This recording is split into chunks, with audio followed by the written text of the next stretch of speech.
सभी को जय मसीह की। आज हम पढ़ेंगे यिर्मयाह अध्याय 21 यरूशलेम के पतन की भविष्यवाणी। यह वचन यहोवा की ओर से यिर्मयाह के पास उस समय पहुंचा जब सिदकिय्याह राजा ने उसके पास मल्किय्याह के पुत्र पशहूर और मासेयाह याजक के पुत्र सपन्याह के हाथ से यह कहला भेजा, हमारे लिए यहोवा से पूछ, क्योंकि बेबीलोन का राजा नबूकदनेस्सर हमारे विरुद्ध युद्ध कर रहा है। कदाचित यहोवा हमसे अपने सब आश्चर्यक्रमों के अनुसार ऐसा व्यवहार करे कि वह हमारे पास से चला जाए।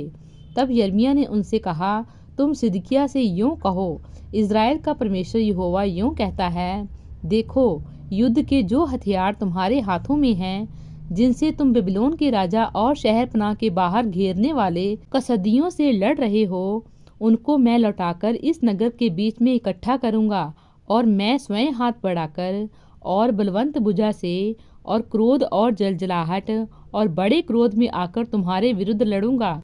मैं इस नगर के रहने वालों को, क्या मनुष्य क्या पशु, सबको मार डालूंगा।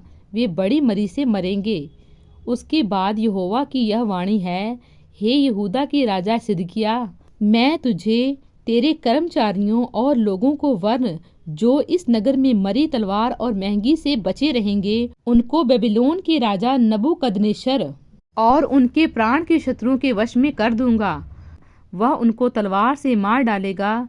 उन पर ना तो वह तरस खाएगा, ना कोमलता दिखाएगा और ना कुछ दया करेगा। इस प्रजा के लोगों से कह कि यहोवा यूँ कहता है, देखो, मैं तुम्हारे सामने जीवन का मार्ग और मृत्यु का मार्ग भी बताता हूँ। जो कोई इस नगर में रहे वह तलवार, महंगी और मरी से मरेगा, परंतु जो कोई निकलकर उन कदसियों के पास जो तुमको घेर रहे हैं भाग जाए, वह जीवित रहेगा और उनका प्राण बचा रहेगा।